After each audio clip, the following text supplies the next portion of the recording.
you have to be a little delusional. Otherwise, what's the point? You've got a little bit of talent, and I think everyone does. You owe it to yourself and maybe to everyone else to be a little delusional. We often see people in places that they seem unattainable. They're doing such fantastic stuff. And so we idolize and worship that. And we really shouldn't be doing that. What you should do is see how what they're doing seems accessible and see how what they're doing inspires you, because then you use people who are at the top of the game as inspiration, as motivation, and you're empowering yourself more. Shay, Lari-Hosain, multidisciplinary artist from the Bay Area. You have your work shown all over the United States and all over the world. How are you doing today? Good. Hi, James. Nice to see you. Thanks for inviting me on. It's been a while since we talked. I think it's been like almost a year. Oh gosh, has it really? Yeah. Oh my gosh. The first time I met you, you just had this striking fashion sense. So I just want to know, what are you rocking right now? You got the full leather, you got leather pants, you got the leather jacket, Yeah. you got some dope shoes coming in the house. Oh, thanks.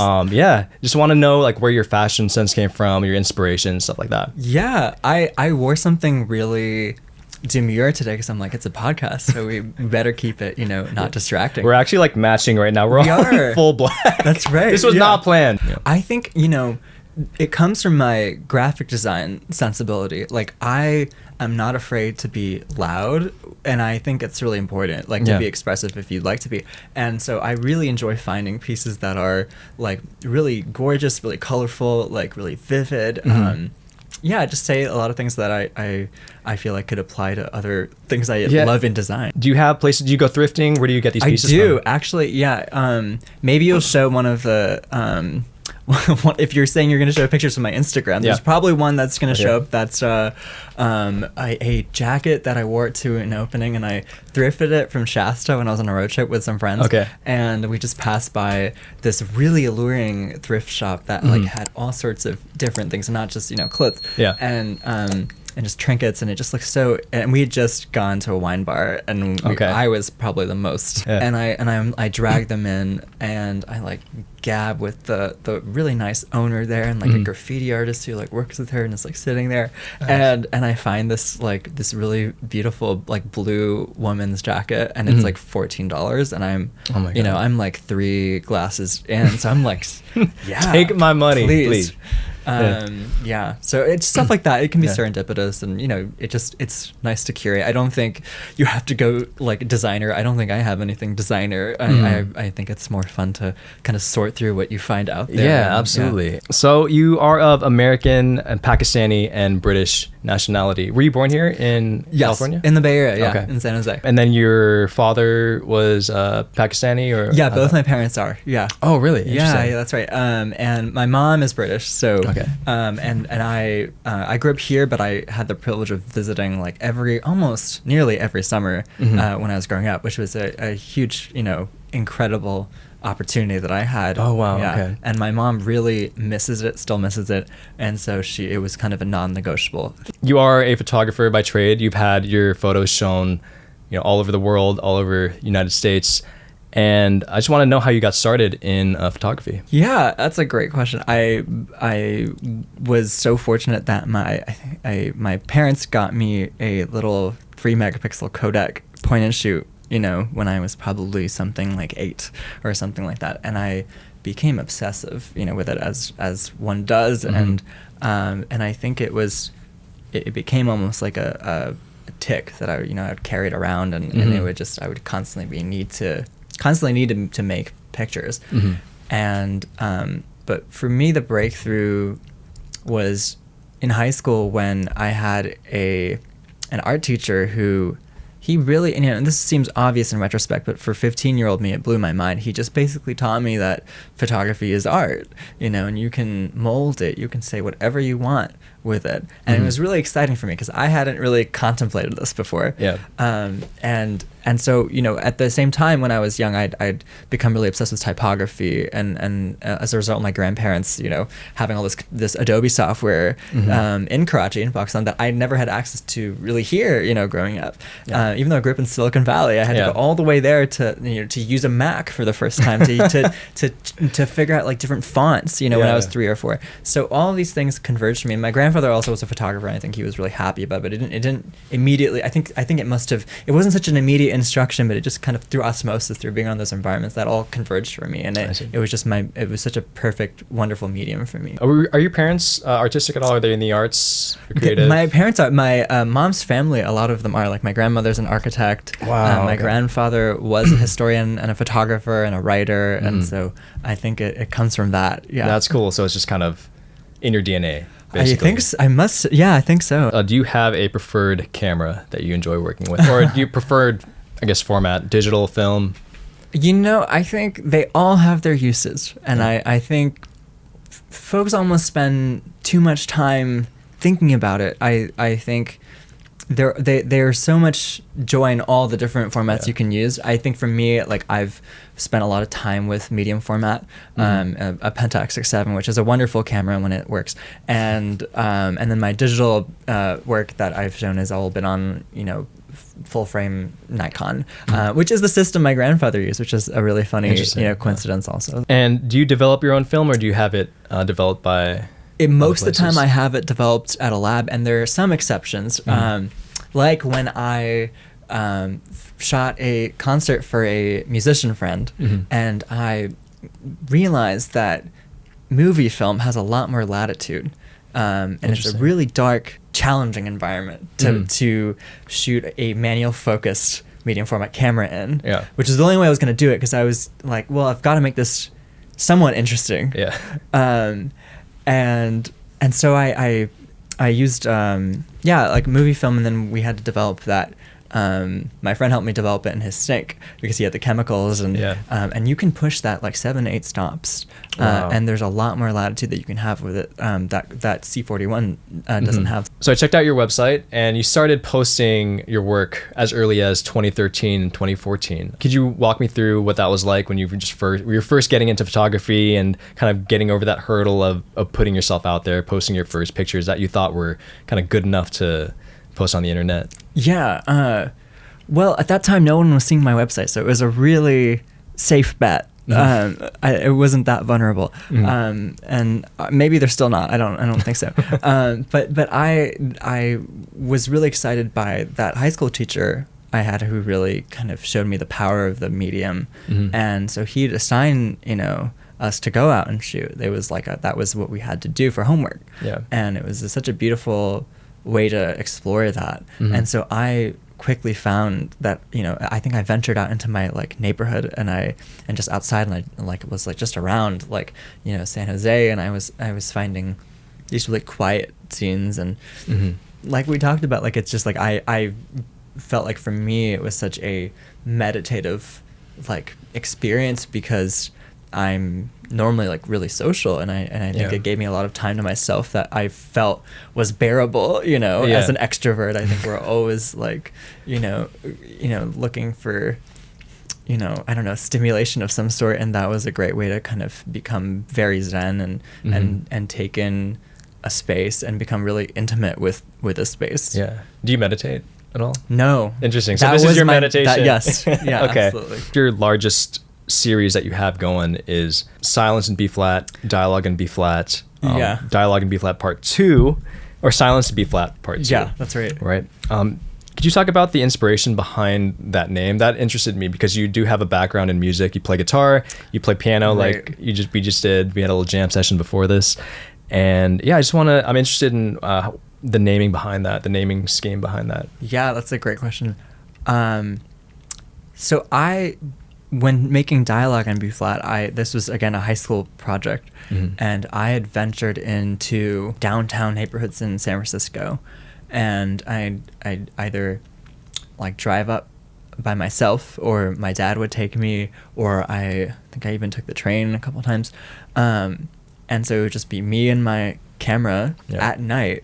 And I'd be venturing around finding like light and shadow and contrast, and when I was walking around, I'd hear this, like a lot of these like electric lamps buzzing, and they would make this B flat pitch, like that was the kind of tone they were emitting. And so I kept hearing it over and over again. At the time, I was really interested in ideas of like the built environment and surveillance, and how the kind of constructions of the urban world are really oppressive. They don't allow for they only allow for transience and like temporary fleeting moments, but they don't permit loitering. They don't, there's a lot of politics and a lot of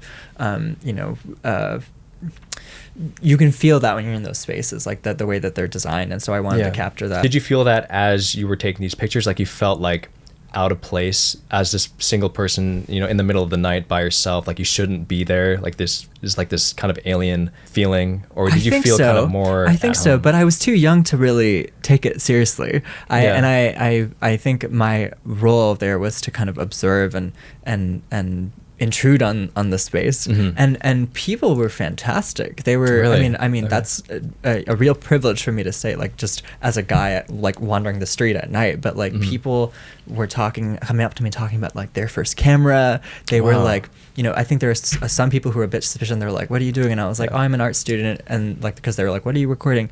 And then they were like, oh, like, keep it up, just be safe. And I was like, that, I had a really good experience. I had some weirder experiences too. Like one time I thought I had a hallucination and I wrote a story about this, where like I'm walking down the street and weird things happen. Like a guy gets out of his car, back in his car over and over again. And then at the end of that particular shoot, it's like some random older, like elderly woman offers me a blunt, and I decline it, because I'm like, I have work to do here.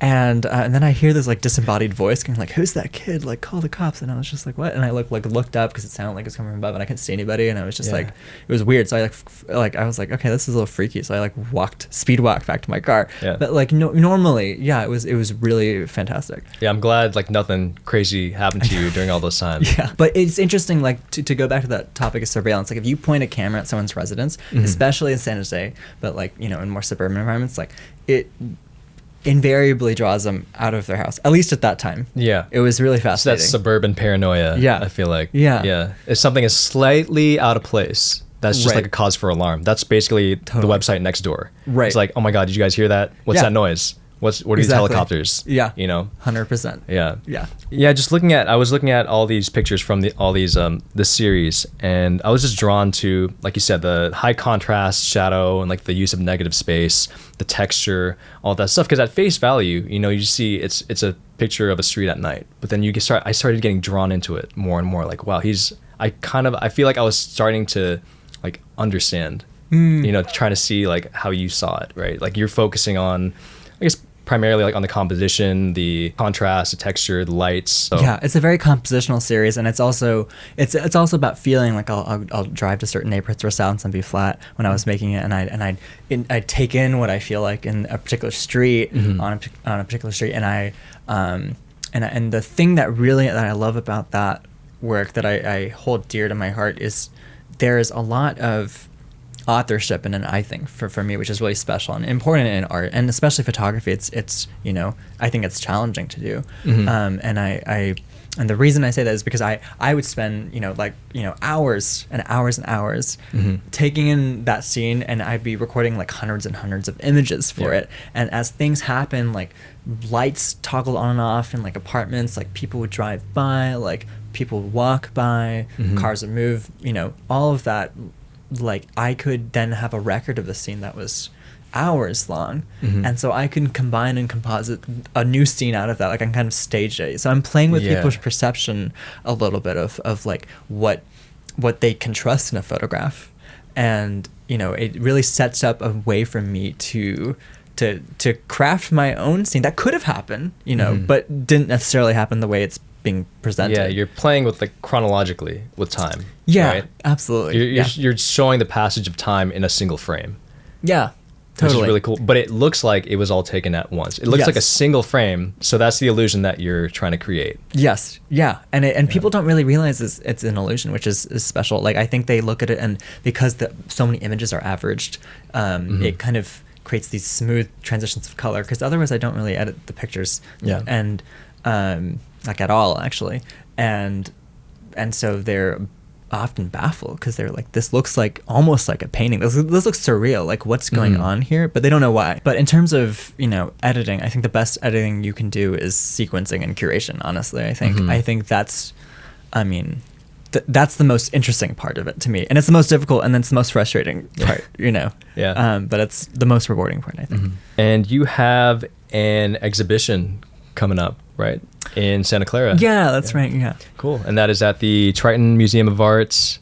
It's going to be from May 2nd to August 16th. That's right. And are you yeah. showing that entire No, Silence no, in B flat? It is part just, two? it's one piece from Silence in B flat. Oh, one piece. Okay. Yeah, yeah. And it's a beautiful group show. The curators at Triton Museum are fantastic. It was juried also, so there was some curatorial involvement from the jurors, and you get to go see a lot of different artists in different mediums, and Cool. it's more salon style, but that's kind of the most beautiful thing about it. If you're looking for that, like, you can go and discover, I think 50, 60, 70 new artists. I don't recall exactly how many, but Wow. yeah, there's a lot of different work, and there's That a is lot super of cool. different stuff, so it'll be very eclectic, and you can kind of go and be like, well, wow, I can take in completely new ideas and new practices that I haven't seen before. And a lot of these, they're all California artists, so you can go and really get to know, like, your community and your and maybe if you're from LA and you'll see an LA artist, you'll know, you have a reference point for that. So it's really nice that way. I've been to museums, all over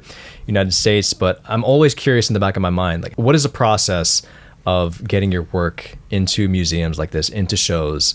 You have a lot of experience in this realm. A lot, yeah, a little bit. Yeah, you've had your stuff shown in Colorado, Minnesota, Spain. I'm curious how you got into doing that, and the steps that you took to get there. It's a very long form answer, so you'll have to bear with me. Let's do it. I think the most obvious part first is to develop, at least this is how it went. There are multiple ways to approach this, but to develop a body of work, and one with a lot of strong authorship. Like, I think your perspective has to color it so vividly. You have to be really visible in it, which I think is the beautiful thing. That's what I struggle with that all the time, and so when I have something that does embody that, I'm over the moon, because it happens more rarely than you think. And so I just focused on that for the longest time with I was just making this, like everyone, for myself. Yeah. And and no one was seeing these pictures, right? Yeah. So I was like, but I didn't really care all that much. I was printing them, like, oh, they're kind of beautiful. Oh, that's really nice. I like hung one up in my room. Like, no one was looking at these things, and I didn't post them on Instagram. Like, I didn't. So I sublet a friend's place in the city, and I'd go to shows from time to time, but like Minnesota Street Project is a collective of 15, I can't remember how many because it's always changing, but like 15 to 20 nonprofit and retail galleries, mostly retail, I would say, I guess. And so I'd gone there before when I was like 18, and I'd gone there a little bit later, but it was, it was an hour's drive, and, I tried my best, but I didn't go there all that often. And so I sublet a friend's place when I was 26, and I just decided to go back and like talk to everybody and like find out what's their deal, because there's so many galleries there. Yeah. And I was just looking to see what people are saying in art, and that was my decision. I just gone to, and I went on like a Thursday afternoon, and I just stopped at every gallery that was still open that evening, and I walked in, I would just take a look around and like find out what spoke to me and find out what didn't. Yeah. And I'd walk up to the gallerist, the curator, whoever was there, and I would just ask them about the show. But they were just like, you've been here like a minute. Like, yeah, that's exactly what the show's about. Like, who are you? Like, what's going on here? And I was like, I'm just an admirer. Like, I just, I want to see what's going on here, and I haven't been in so long. And so that was really interesting for me. I was like, oh, this is really, I needed that, because I wasn't involved in anything, like in the art world at all. And I think that was really nice for me to just go and just have an art day. So I have no idea what in God's name possessed me to do this, but I saw that a gallery in San Francisco specializing in photography had an open call for their summer headline show, where they have like 4 to 6 artists, emerging artists, and they show their work and curate it really tightly, and it's always a headline thing that goes through the I think May to August, something like that. And I submitted to it, and I don't know why. I cannot remember why or even how I found out about it. It could have very well been an Instagram ad. I have no idea. Yeah. And so this is like April of that year, and I get back a rejection, and it's like the nicest rejection I've ever got in my life. They said, you basically almost made it into the show by like this much. Like, they were like, you scored really high marks or something like that. I don't know how they said it. I think that's what they said. They're like, we total it up and you like barely made. So, but you're not in this show. Yeah. And I was like, okay, that's That's super interesting. And I honestly, like, I never, rejection like that does not make me sad, but I was confused because I was like, okay, that's interesting. I just expected to be like, I don't know, rejected, like yes or right? no, basically. Yeah, right? but like no with a but like kind of. you know, I was like that's so interesting, and then I forgot about it. I was like, okay, whatever. And but what I didn't forget about is I wanted to go see who was in the show, and I wanted to see what they're making, what they're thinking about. So I went to the opening, and I met staff there who were fantastic staff. I'm still in contact with. I met the artists. I talked to them. I'm still in contact with them. Like they were. You know, it was just a really nice experience for me. And then I was like, and then I forgot about it. Then I was like, okay, I've gone to the show, I've seen it. I find this really interesting. People were combining like installation and photography, like clay sculpture, like all of it, you know, because it's a very forward-thinking photography gallery, which I really love. I think that's fantastic. And I forgot about it. And then their director, who I think I introduced myself to him at that opening, and that fall he reached out and he's like, we want to reach out because you scored high marks in this. We'd like to put you in an auction that we're having for the gallery, and they were like, would you like to be? And I was like, yes. I've never had my work shown anywhere. I've never tried to show it. So this was your very first that was show. My first show. Yeah. And this was what year? This was like fall 2024. Yeah. Oh wow, so this is pretty recently then. Wow, recent enough. And I and you know, for me, I was over the moon, right? Like, I think people think of auctions as like a nice, you know, retail environment. We're thinking about the org and like we're trying to, you know, build them up. And there's not like, traditionally it's more salon and there's not a lot of curation. And but I thought the curation at that show, because they run a tight ship, was incredibly tight. They took like 40 or 50 different, you know, artists' narratives and wove them together into this really beautiful, coherent story, which is really hard to do when you're working with that many artists and you're. Oh yeah, I bet it's impossible. All like disjointed and everything. Yeah. But they were able to kind of hone it in. It made a lot of sense to me as a show. Wow. That it was a really good auction, I guess, for me. I thought that was fantastic. And there were artists in it who were like Richard. This is my claim to fame, my big brag of the day, that like Richard Mizrock had donated a piece for that show. And again, I can't really say like I was in a show. I mean, I can say I was in a show with Richard Mizrock, but like I wasn't curated into a show with Richard Mizrock. But like he's a huge international photographer, and I loved his work for a long time. And his work was like across the wall from mine. And I was like, oh my god, this is crazy. Like this for me it was so kind and so inspiring, and I really it was a big deal for me. But yeah, I mean, I think obviously it wasn't like a museum show or a gallery show with Richard Mizrock, but for me, I took that to heart. I was like, wow, that's so. But you were there. Nice. You were officially in the arena. Like you did it. How did that feel when you were there? Were you kind of in disbelief? Were you kind of just saying, wow, like all this work that I had been, you know, the past, I don't know, like maybe 10 years or so of your life. Guess so, yeah. All coming to fruition, like in that show. How'd that feel? It felt like I was just getting started. Honestly, it really like I had a good time. It was a really wonderful social evening. I invited a lot of friends. They all came through. Like it was really great. I got to introduce them to a lot of people. Yeah. I think that was fun. I got to meet a lot of artists who had contributed really interesting work, and I still see so many of these people around like constantly. And I see that now we follow each other's practices and stuff, and that's really nice. So I think for me it was like exciting, and it was like, okay, but like this. So for me the takeaway was like, oh, I can do this, because you know. All we want is like someone to see our work. I don't know.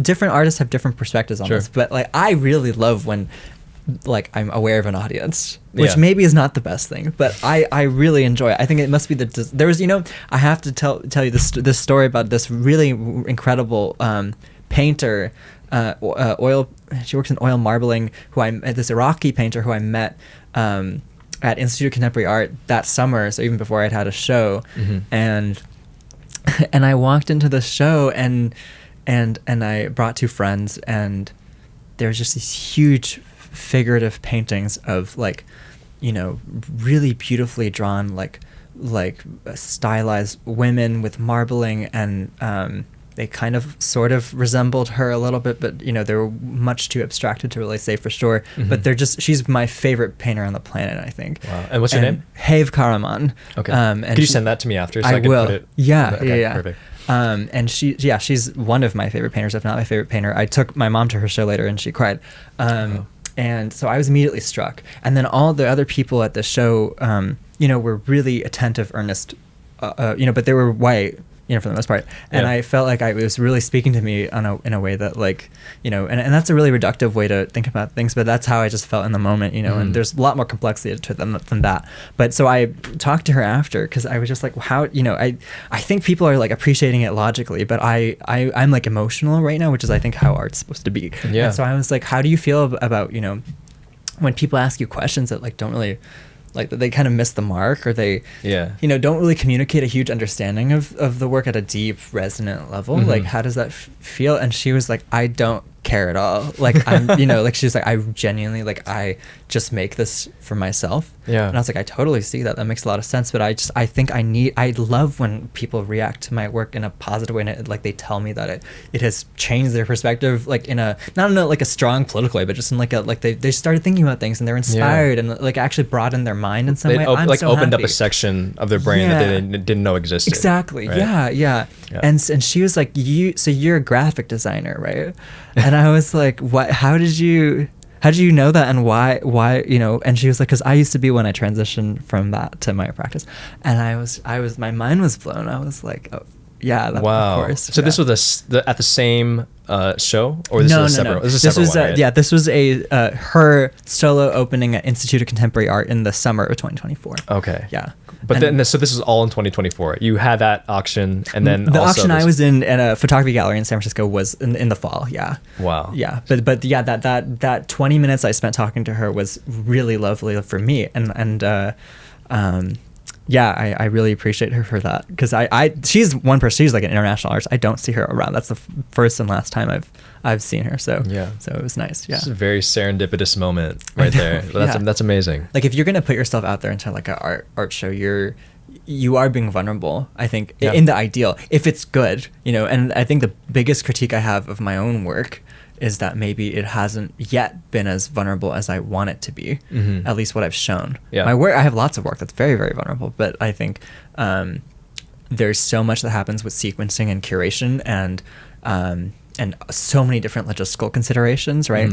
And it can be hard, and so when you put yourself into a space where you want to publish your work, show your work, that's what you have to consider. For me, it's been wonderful because that vulnerability like builds a lot of connection with people. But that's why that's the only reason I like showing it. I mean, I think making the work and seeing that you finished it, that's almost as special or more special than showing it. Like, if you're rejected from a show or whatever, like, I don't take that to heart at all, because in fact, I've been rejected from shows, and then I'll go to the show and I'll see it and I'm like, thank God I wasn't in the show. This works perfectly. Like, this is fantastic. Like, please God, thank God you didn't do this, because my work is totally different. Like, and you found 4 or 5 artists or whatever who are talking about these different ideas that are so great and so in conversation with each other. It's just like, oh my God. So I think rejection, half the time it's like, it's just you're talking about different stuff. It's not a commentary on how strong your work is. Absolutely. So I mean, it can be, but like, getting rejected from shows, it doesn't mean much, right? It's cool if you're accepted to a show because it fits the theme or the motif of the show, but at the end of the day, you finish your work, and getting it done is just satisfaction in itself. Yeah, I mean, and then the worst thing you could ever think to do, I think it's unthinkable, is to tailor a body of work for retail or for collectors or for curators. And curators will know, right? And they won't know that you did that, but your work won't seem as strong as if you're authentic to yourself. I mean, maybe it sounds corny, but I think that's absolutely, it's true. It's 150% true. And so, I think the satisfaction of showing your work is I think to share with other people, your ideas. I think that's the most fantastic part of it. And I think, you have to be a little delusional. I mean, otherwise, what's the point, right? I mean, there's like something I always think about, which is like, I think if you've got like, if you're a little bit smart or competent at something, and you've got a little bit of talent, and I think everyone does in some respect or the other, you owe it to yourself and maybe to everyone else to be a little delusional, right? Like, I think we often see people in places where, that they seem unattainable. They're doing such fantastic stuff, and so we kind of turn to like having reverence for these people. Like we kind of idolize and worship that, and we really shouldn't be doing that. Like what you should do is like kind of see how what they're doing seems accessible and see how what they're doing inspires you. Yes. And then kind of delude yourself into thinking you could do something equivalent, right? Like not exactly what they're doing, right? But in your own way, in your own strength, you find out like how can you get out there that way. And that's, you know, I mean, I think because then you use people who are at the top of the game as inspiration and as motivation, and you're empowering yourself more, you know. And so I really don't really subscribe to the idea of like just worshiping stuff out there that seems unattainable. I think you've got to be a little crazy and be like, I can do that too. Yes, like you recognize how great that stuff is, you give it its flowers because it deserves it, and then you're like, well, in my own way I can contribute something to this too. Yes. And I think that's where I think a lot of people get stuck, is they see people doing these amazing things and they think they have to repeat it, or they have to attain that same level, that same exact thing, when in reality the true work is, like you said, being vulnerable with enough with yourself to see what your true unique power is. And you have found that, you know, through your photography. Some people find it through music. Some people find it through making movies, or, you know, and it's hard. I think that, at least for me, as someone who is basically the opposite of you in terms of personality, I'm very introverted, and it's been very difficult for me to open up. And the fact that I'm even doing this stuff right now is crazy to me. It's amazing. It's amazing to me. Like, wonderful. Thank you. Thank you. I grew up, you know, not really having that sort of like positive reinforcement from my parents, because they were very utilitarian immigrants. You got to get the job done. There wasn't really room for expression. So this is basically like kind of my rebellion against that. And it just feels good to surround myself with people like you, and, you know, like people I've met in the past couple of years who see the world that way, who see the world as a world full of possibilities instead of limitations. Thanks. And I think you do so much dreaming with your music. I mean, that is that same exact act, you know, putting yourself out there.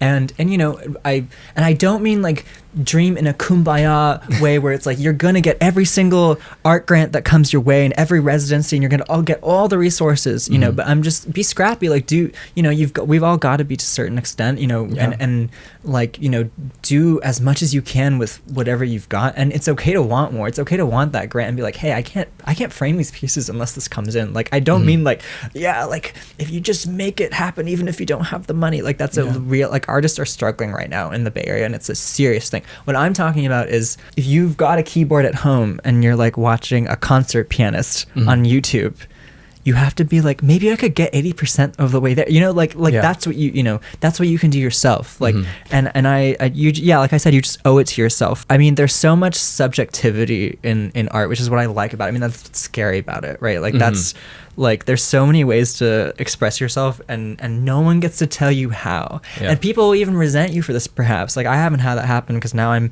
surrounded by artists, but like in high school, like I was taking an elective, and the teacher invited someone from a comms department of a certain very sus large corporation to like come educate us on things as a guest speaker. And he looked through like a magazine I designed, and he just kept peppering me with names, and I didn't know any of these, but he was like Nylon, Variety. And I'm like 16. I'm like, I don't know. I genuinely, maybe some 16-year-olds do, but I didn't know what they were.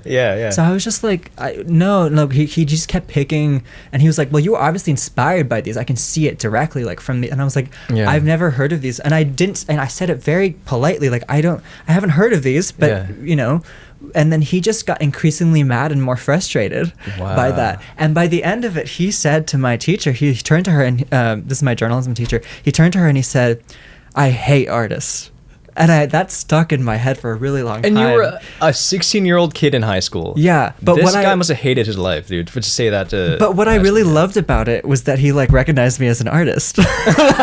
Like I was like, wow, that's so nice. You're like, I'm in. This is I didn't even really think I was, you know, doing that. I mean, that it speaks to the lines of like art and design that I feel like I love when they're blurred, and you know all of that, which is a whole different conversation. But wow, that's when it all clicked. Like, you're like, I'm an artist now. Maybe. Like, I hate artists. It just felt, it was validating in a weird way. Yeah. That I kind was of like, negative reinforcement. Yes. So That is so good. Oh yeah. my God. But like, That's a clip right there. but I think he just hate. Like, but what, no, let's get over him. I'm past him. But like, I'm a really intuitive person. Like, I feel like gut is a huge thing for me, and it doesn't really contradict the things that I aspire to do in the future, which is incorporate a lot more research in my art. I think right now my practice is really impulsive. So I feel something and I need to make it because I'm sad. I'm, you know, a lot of even, you know, I'm not that I'm religious, but like culturally, like a lot of Muslim artists' work is really sad. It's about grief, and it's, you know, about a lot of different things. And I make that when I'm feeling that, like, that's what I do. And but what's great is a lot of my like inspirations, like people I'm in community with who are way ahead of in their careers than me, like they are not only combining the heart that I feel like is so important, and is sometimes missing from art that has a big commercial retail market, and otherwise also not, but like sometimes it can happen. Like I see this cultural work as like, it's so heartfelt, but then it also, like I know an artist who you know, she's come to like my opening I had with a piece at Triton last year. Like she builds in world building and characters and backstories for her work. Wow. And she researches like mythology and, you know, like ancient mythology, and it's all incorporated. There's so much rigor to that, and like that, so that's the kind of research based you know, things that I think a lot of artists really aspire to. And so I'm not saying it contradicts that, but like, I mean, that's more academic, but you use that to be intuitive, to make your work, you know, emotional, right? But like, it just gives it layering and heart. And I think, so for me, I'm a huge believer in gut. Like, I think it's such an important thing to have a good gut, to trust your gut, to hone it, to listen to it, because I mean, maybe it's a very designer and artist thing to say, I guess, but like designers really trust their gut, I think, a lot of the time. Yeah. And you know, there's all this, you know, everyone's talking about, it's extensively covered now, like how we've in corporate settings, we've like workflowed these like kind of design systems, and we've talked a lot about important things like accessibility and research and psychology, but I feel like we've, you know, we don't even pay as much attention to our gut these days as maybe we should. And I think that's kind of the process of like a kind of chaotic collaboration. Especially with AI now, it's like, it really comes down to gut feeling. It comes to taste. I think that's what differentiates like the human element from just workflows, processes. Yes. You know, I try not to even think about AI because I'm just like at the high end of the design market, like much like the art market. You know, there's no way that anyone's going to want that, right? Like, and I think it, at least, I mean, there's so many horrible negative consequences of it, but I think a positive thing is that human high concept, you know, at the top level, you know, design made by humans is going to be, you know, extra valued, I hope. And I think that's almost certainly going to be the case, because you need art and you need craft. Absolutely. Yeah. This edit is going to be so funny. He's going to be like moving all over the place. Cut anything. I feel like I should do like a re-entry. With all of the conflict that's going on in Iran now, and the rise of prices, which is leading to, you know, the increase of gas, the increase in prices of fertilizer, which will lead into the increased prices of food, and people consuming less, capitalism, you know, kind of dictating where people will spend their money, less consumerism in art, and just people probably willing to pay for design and everything. How are you doing right now in this time, and, you know, how do you prepare to get by? Just touching on the kind of invasion for a second. I mean, I think I am incredibly depressed about that. I'm very sad. It's a real travesty what's happening, and I don't think it's an unfamiliar feeling, but it makes it no less horrifying every time we see this happen. And I think for a lot of Iranians, it's particularly horrifying. That I can't claim to speak for that community, but because, you know, this kind of attack, you know, has not really, as far as I understand, happened in, you know, history ever. You know, I think countries on either side of it have certainly been airstriked, bombed, invaded by the United States, but this is the first time that's happening here specifically. And so there's a lot of you know, I think it's, for that specifically, it's really hard for me to, you know, like the quote is, hope is a discipline, right? But I I've seen organizing efforts. I have friends who've shut down bridges. I have friends who've litigated arms transfers in the U.S. federal court. I have seen various ways to organize, and I think we have to keep organizing. We can't not organize against this. It has to continue, and it always will need to continue. But I think what is settling upon me right now is I feel like it will always have to continue, and that's a really disturbing thought. So yeah, I'm not sure that I really have the answers, but I think college and student organizing always feels the most empowering. It feels like you can grab onto the levers of power and kind of have your impact, make all the right people unhappy. But yeah, it's a difficult question for sure.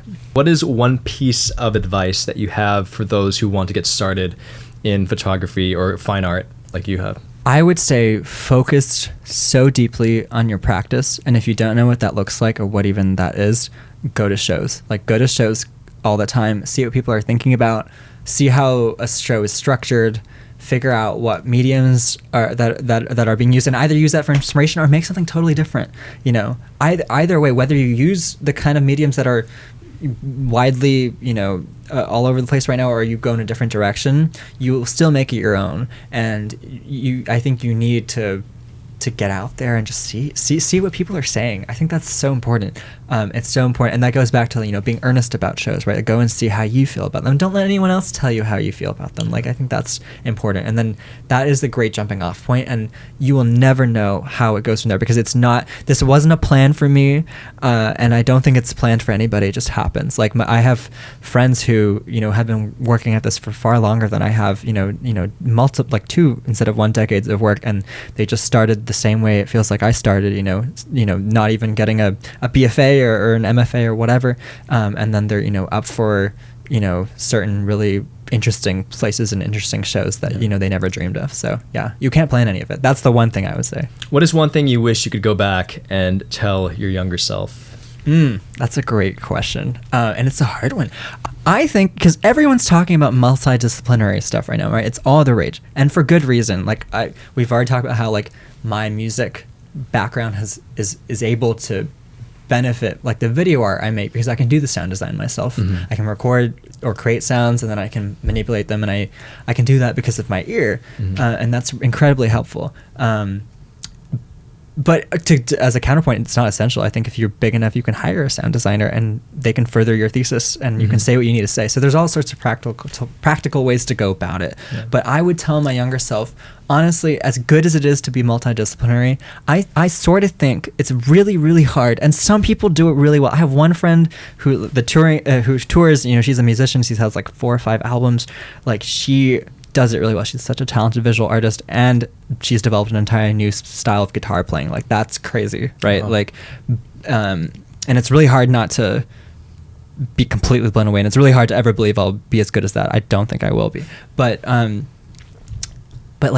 guess my advice would be maybe try to be a little bit less multidisciplinary. Try to pick 1 or 2 things to be really, really good at, because I think it's really confusing when you're sort of good at a lot of stuff. Yeah. And I don't know that we don't have that much time and energy. I think wouldn't it be better to be really good at 2 things but in a way that you're revolutionizing the whole entire field and doing something no one on the planet's done before? Isn't that that must feel great. Mm-hmm. That's what every artist wants to do. Yep. And and you can be sort of good at 8 things, but that's, I don't know, I think that's a lot of distraction. So I think you have to say no a lot of the time and focus and lock in. I don't know. That's what I would say. That's a long answer, but yeah. No, I get what you're saying. Yeah, because now we live in a world where anything is possible. You could get into literally anything, learn anything on YouTube. So the ability to focus on one thing, I feel like that is a very highly coveted thing to do, to specialize in something now in this world of distraction and in this world of noise. Yes. Yeah. Curate. It's hard. Yeah, you're absolutely right. How do you keep yourself free from distractions these days to keep on creating? That's a really, really good question, and it's probably the hardest question to answer this whole time. And I don't think I have a good answer for you, because I'm really not at the level of focus where I want to be completely and totally transparent. I think I've spent a lot of time now, making proposals and getting my work out there. And I think for me, at least, it's really hard to focus on that and on design and on like making new work. So I've finally been doing that after a little while. But I mean, I honestly think the best solution is like to spend your free time like maybe doing something that you haven't done in a while. Like, so for me, it was like reading a good book. Like that really helped calm my thoughts down and made me think about interesting things in a way that I really liked. So I think making that a regimen could be good, something like that. Shay, Lari-Hosain, thank you so much for this interview. This is a great conversation with you. Thanks for coming in. Thanks, Shay. Appreciate This it. was so much fun. Thanks, James and Anthony. So good to see you guys. All right, good too. Great to see you. Okay. All right. Cut. Oh, man.